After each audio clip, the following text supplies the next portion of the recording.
Where I live, we don't get much snow, but we used to when I was a kid. Every winter without fail, it seemed, although my memories of it could be warped by nostalgia.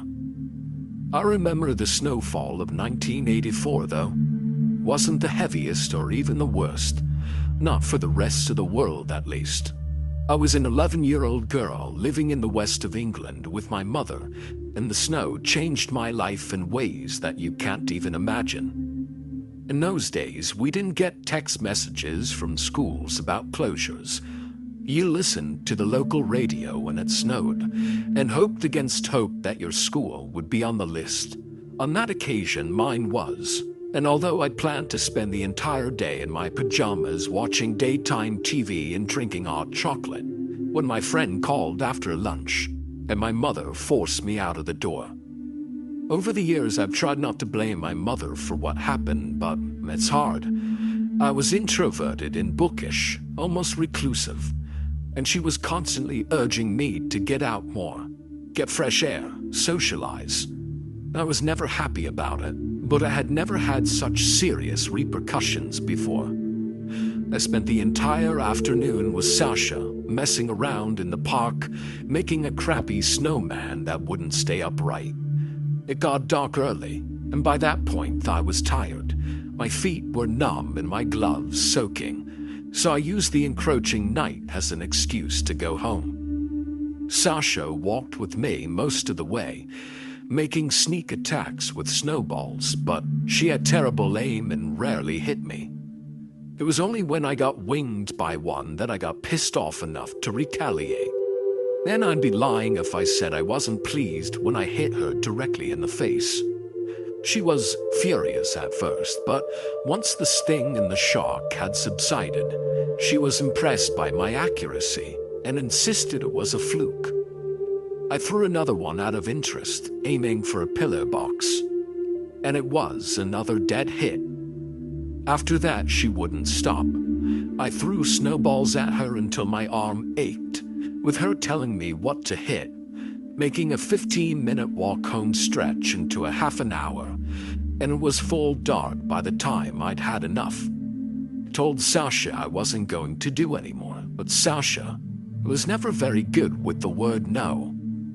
She was the opposite of me, loud and outgoing, and I often thought the only reason she was friends with me was the joy of having someone around who was easy to bully and manipulate. She kept nagging me until I agreed to one more snowball. Now, over the years, I've tried not to blame her for what had happened, but it's even harder than not blaming my mother. At least I love my mother. Sasha was someone I tolerated at best, not really what I'd consider a friend these days. I gathered up what was to be my last snowball of the day, and I remember every moment clearly. It has imprinted itself on my mind like a strain. We were standing by a lamppost, circled by a puddle of yellow light, and I remember taking the snow I was going to use from the bottom of the post, hoping as I pressed it between my hands that there was no dog piss mixed in with it. She was restless, shuffling from foot to foot, and I thought she was trying to keep warm, until she told me where she wanted to aim. There was a row of houses across the street from us, set apart and slightly higher than the other houses on the street. And for some reason, every child in the neighborhood was slightly resentful of those houses, but nobody could ever say why. Maybe it was just because they were separated from the rest, like they thought themselves better than everyone else. I don't know. It was a child's logic. There was no sense at all to it. But most of the houses were dark. But there was one, all lit up, the front window and an illuminated rectangle that, to Sasha's mind, seemed to beg for a snowball. There were no curtains pulled, and even from where I stood, I could see the pattern of the wallpaper clearly. It was dull and outdated. Brown fronds like ferns fanning out over it. An old person's house, I thought. Now, I was a good girl, always did my homework on time, tidied up my room when I was told. I obeyed rules automatically, In fact, that it was almost physically impossible for me to break one. It went against the grain of everything that I was. I couldn't ignore a "keep off the grass" sign without feeling immensely uncomfortable. Like there was a sniper's gun focused between my shoulder blades, ready to take me down if I stepped on that grass. Sasha was loud and forceful, and there was no denying her. But I could fool her, I thought. "Aim for the window," she had said, and I made every outward appearance of doing so. She was jiggling up and down with excitement now, anticipation reaching a peak, and I stood there with my hand cocked back over my shoulder, the snowball in my hand transmitting its chill through the wool of my glove, laughing eternally at the fact that I was defying her. I was going to miss, you see. Well, that was the plan. I was going to be a fraction off and hit the wall beside the window instead. And even if she berated me afterwards, I could live with that. I swung my arm, and in the split second before I released and launched the snowball, I heard Sasha's boots in the slush, fleeing the scene prematurely. She was abandoning me, and the feeling of betrayal was so great I miscalculated. The snowball left my hand and flew through the air in a perfectly described arc, little molecules catching the light from the street lamp and glinting, a little jewel in each particle. I watched it with a feeling of helplessness I haven't felt before or since. The knowledge that I was going to hit the window, the most certain thing in my life, more certain than death or taxes. Sasha was long gone before it made impact, and the fact of that was bad enough. But what was worse, what was much, much worse, was the silhouette that approached the window a millisecond beforehand. The shape of a person growing clearer behind the glass as they approached.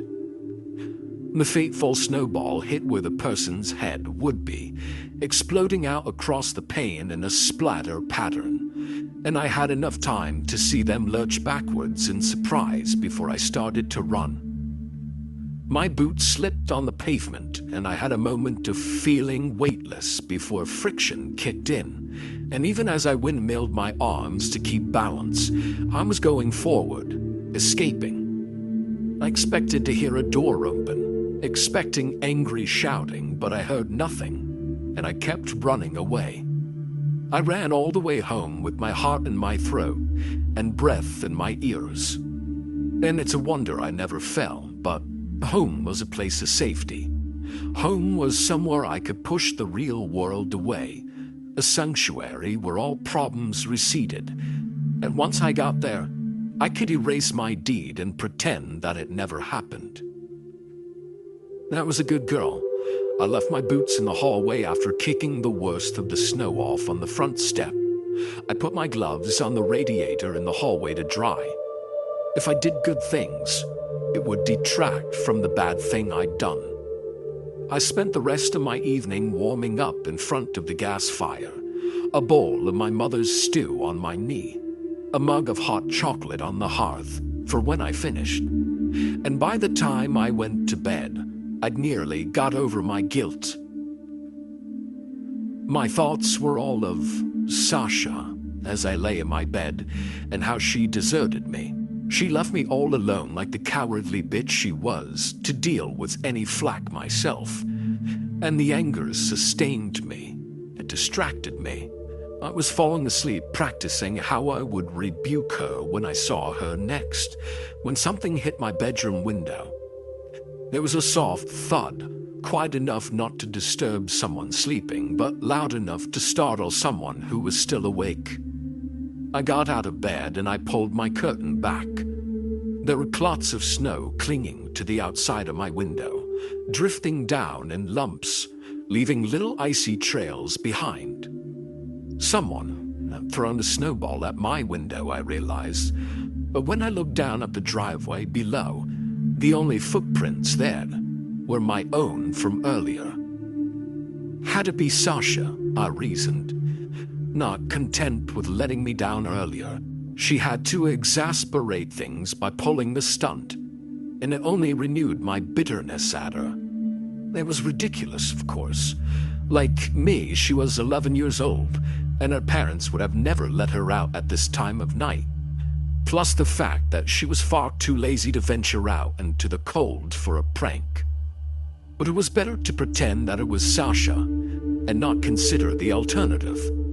That whoever had been in the house I'd hit with my snowball had followed me home to deliver poetic retribution. The school was closed again the following day, but this time I spent my freedom the way I wanted to. When Sasha called around for me at lunchtime, I told her in a whispered but intense conversation on the doorstep to screw off. And she was so shocked by my mutiny that she did. We didn't discuss the snowball against my window, but I knew that she'd only deny it if we did. That night, just as I was on the edge of sleep, I heard the noise again. The soft, wet thump of something hitting my window. I didn't get out of bed this time, assuming it was punishment from Sasha for my rebellion, and before I dropped off, I vowed revenge. I always used to find something a bit sad about melting snow. The snowmen dwindling under the chilly glare of a winter sun. The pathetic little scraps of white clinging tenaciously to grass verges, slowly shrinking as the edges crept inwards. But this time, when the snow began to melt on the third day, I was glad. It would mean an end to my torment. I confronted Sasha and I got the expected denial, but it was the end for us and she knew it. I made another friend that very day, someone quiet and timid like me, and I felt all the better for it. I got another snowball that night, but this time I expected it, and though it may have made me clench my fists under the shelter of my covers, I didn't stir myself to investigate. Sasha would get bored sooner or later.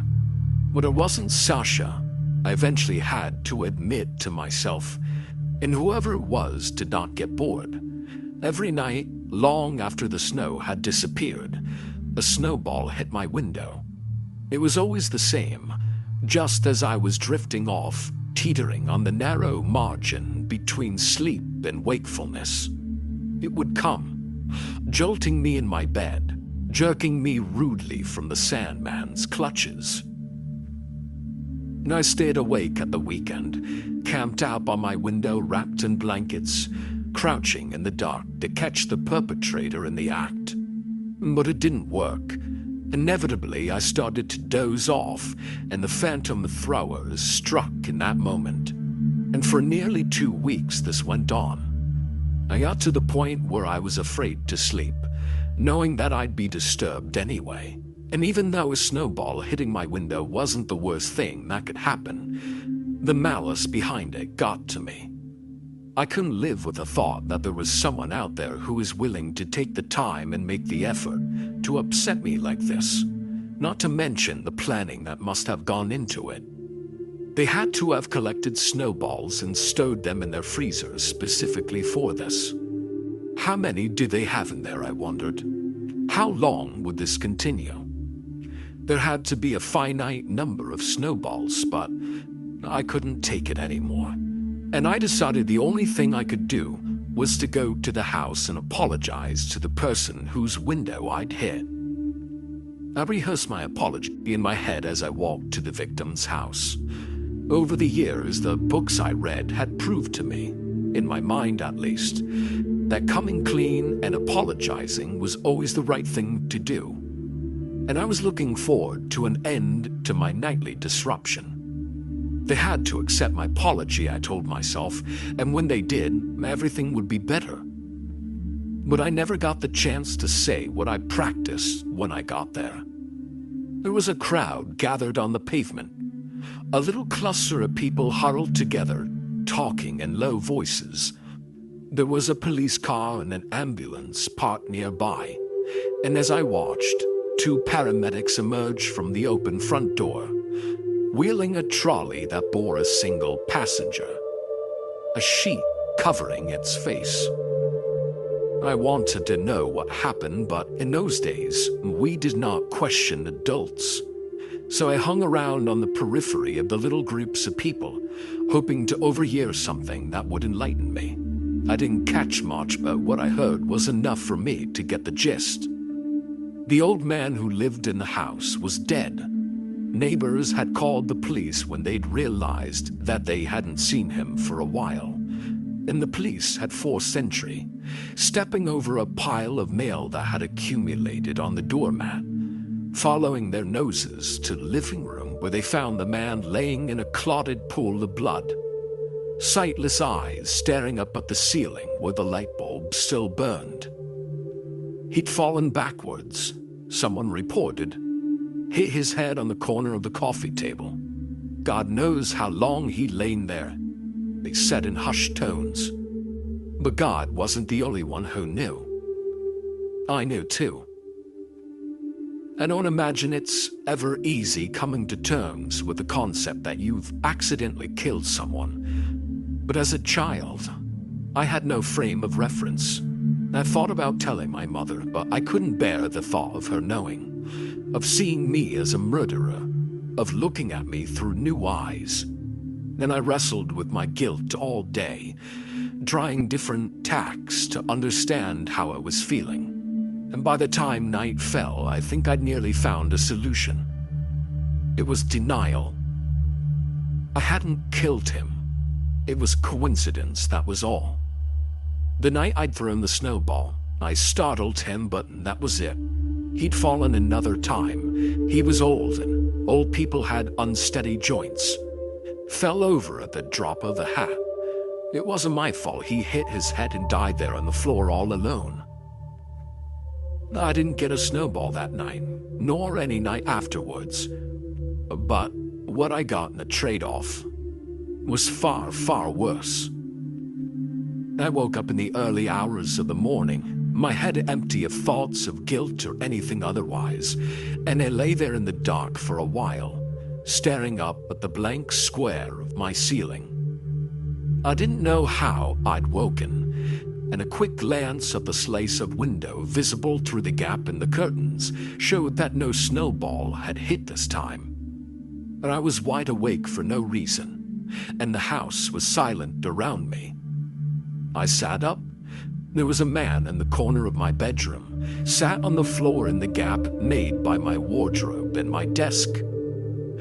I couldn't make sense of what I was seeing at first because the presence of a man in the house was so alien. But even after I blinked, he was still there. He was an old man, gray hair stained with something dark at the side, blue eyes pale like faded denim. He wore old man clothes, a zipped-up cardigan, pleated slacks, tartan slippers. His hands were bony with arthritis-swollen knuckles, and he held the walking stick in the loose circle of his fingers, standing it upright even as he slouched, knees bent, feet flat on the carpet. And he stared at me without blinking, a blank gaze that was pointed right at me. And I screamed.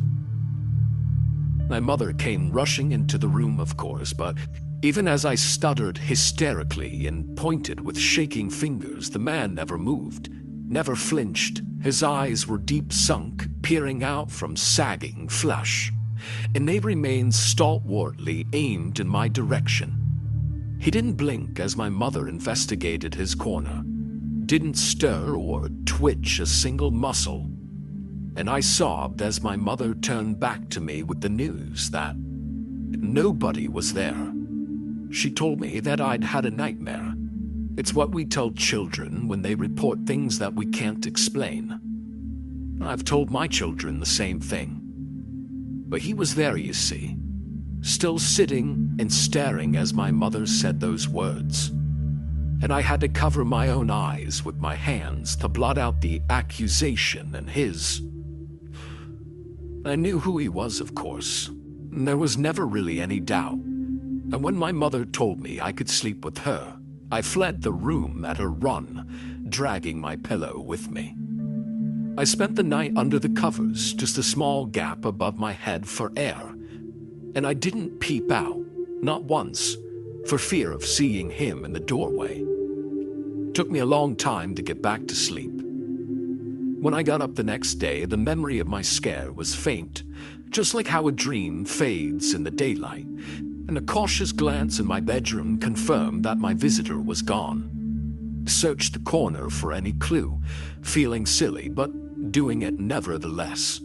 And he'd left no evidence behind, no speck of cardigan fluff or smudge of head blood. It was almost like he had never been there. I got dressed feeling much happier and I went downstairs for breakfast. But there he was again. There was maybe a foot of space between the fridge and the wall, but he'd managed to jam himself in there sideways, standing cheek to cheek with the ironing board and broom, head turned so that he could look at me. This time I didn't scream, but stood with my eyes closed and I counted to 10. When I opened them, he had gone. I got the milk from the fridge with shaking hands. I took my bowl of cereal into the living room to eat on the sofa as I watched TV, and I tried to ignore the staring eyes that peeped over at me from the top of the television. He must have been in a half crouch for him to maintain eye contact like that. But I couldn't see the rest of him because the TV cabinet was in the way.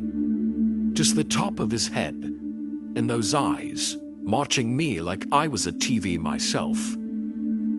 He was in the bathroom when I went to clean my teeth, standing in the bathtub, looking around the shower curtain.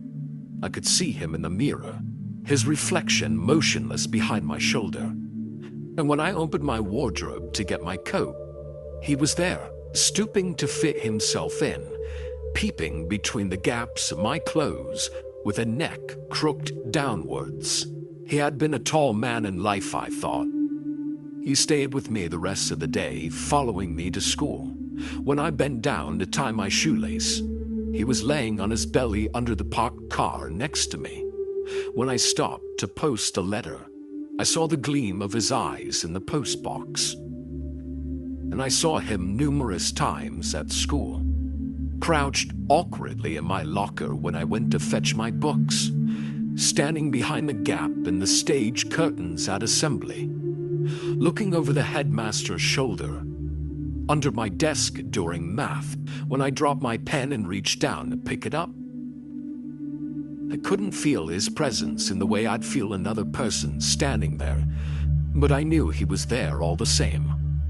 He followed me home, his blank face visible in the windows of passing buses, his still form coming into view in alleyways, a dark outline with eyes that shone in the gloom. Now I was tired at that point, assuming he was a manifestation of my guilt, wondering if I was losing my mind, wondering if that was his intention, to drive me insane.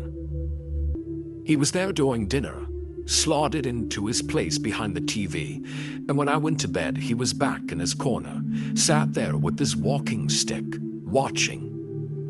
He was there when I got up and it remained with me for days and days afterwards. I went to his funeral 2 weeks later, sneaked at the back dressed in my school uniform. There was hardly any people there, but nobody noticed my presence.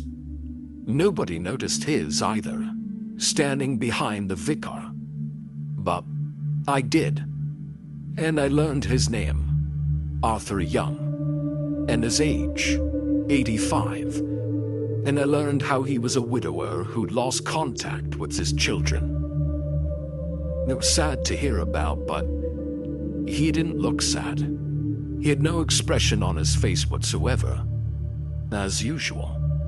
Now I hope this might have been an end to it, that a line had been drawn under his life and death, but when I left church, there he was, standing amidst the gravestones, motionless, wearing those same clothes and holding that same stick.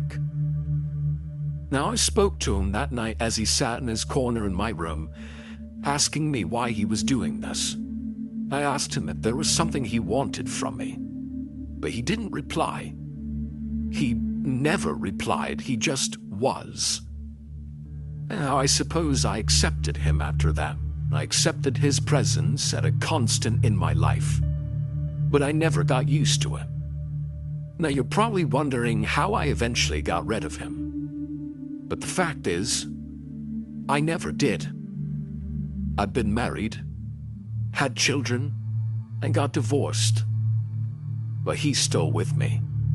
He was there in church when I was pronounced wife to my husband, hiding in plain sight beside the altar. He was there in the delivery room when I gave birth to my children, squatting under the bed, riding under the trolleys. And he was there when I celebrated my divorce with my friends, reflected in the mirror above the bar at the pub as I downed shots and tried not to cry. The furthest away I'd seen him was about 100 yards.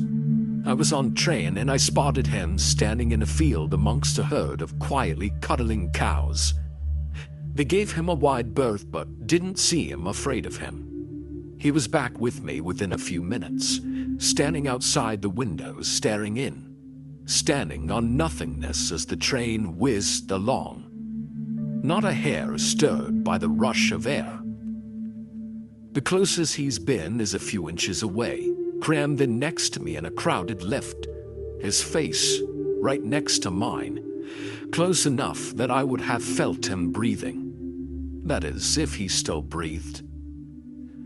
There's even been times where he's lain in bed with me.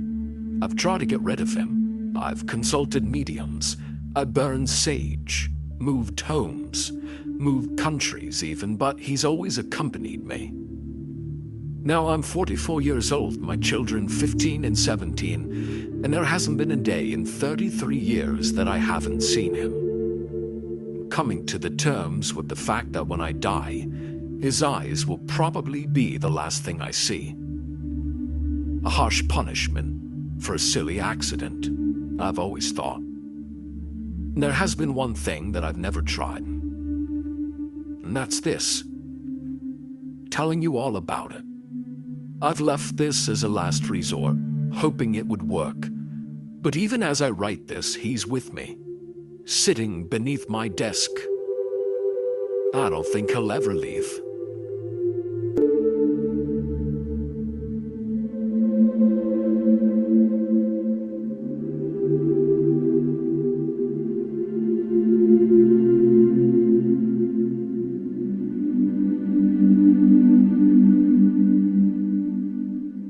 As the last word fades into silence, the darkness seems to linger a little longer. You look around, but everything seems normal. Or is it? The chill on the air remains, creeping into the corners of your mind, whispering a warning. What if the story isn't truly over? What if the shadows are waiting for you to turn off the lights, to close your eyes, and then they'll reach out to you? Remember, some stories are not just meant to be heard, they come for you. And once they do, they never truly leave. So if you feel a cold shiver crawl down your spine, if the world around you shifts just a little too much, you'll know. The story is still here, watching, waiting. Thank you for staying with us tonight. If you're brave enough, come back again. And until then, be cautious, because some things in the dark should never be left alone. Don't forget to subscribe and turn on notifications. You never know when the next story will find you. Good night.